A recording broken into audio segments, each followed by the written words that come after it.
এবার ডোনাল্ড দাদুর অর্থাৎ ডোনাল্ড ট্রাম্প দাদুর খেলা শেষ। रुको जरा सबर करो, बोला धक्का मुक्की नहीं करने का, आराम से लेने का।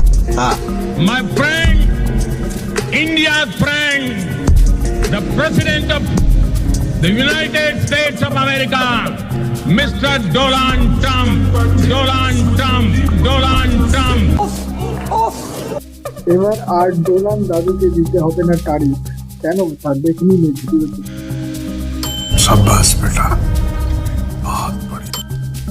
ভাই, বিশ্ব বাণিজ্য জুড়ে আসছে একটা বড় পরিবর্তন। রাশিয়া তৈরি করছে নতুন ট্রেড রুট। ইউরোপের নিষেধাজ্ঞা এড়িয়ে এশিয়া এবং মধ্যপ্রাচ্যের দিকে ঝুঁকছে রাশিয়া। নতুন রুটে থাকবে রেলপথ, সমুদ্রপথ এবং আর্কটিক নর্দার্ন সি রুট। এর ফলে কমবে সময়, বাড়বে বাণিজ্য এবং বাড়বে রাশিয়ার আর্থিক শক্তি। চীন, ভারত এবং মধ্যপ্রাচ্যের দেশগুলির সঙ্গে আরও মজবুত হচ্ছে সম্পর্ক। এই নতুন রুট কি বদলে দেবে বিশ্ব অর্থনীতি? আপনার মতামত কমেন্টে জানান। ভিডিওটি যদি তোমাদের ভালো লাগে তাহলে অবশ্যই লাইক করে চ্যানেলটিকে সাবস্ক্রাইব করে দেবে এরকম ইনফরমেটিভ ভিডিও পাওয়ার জন্য।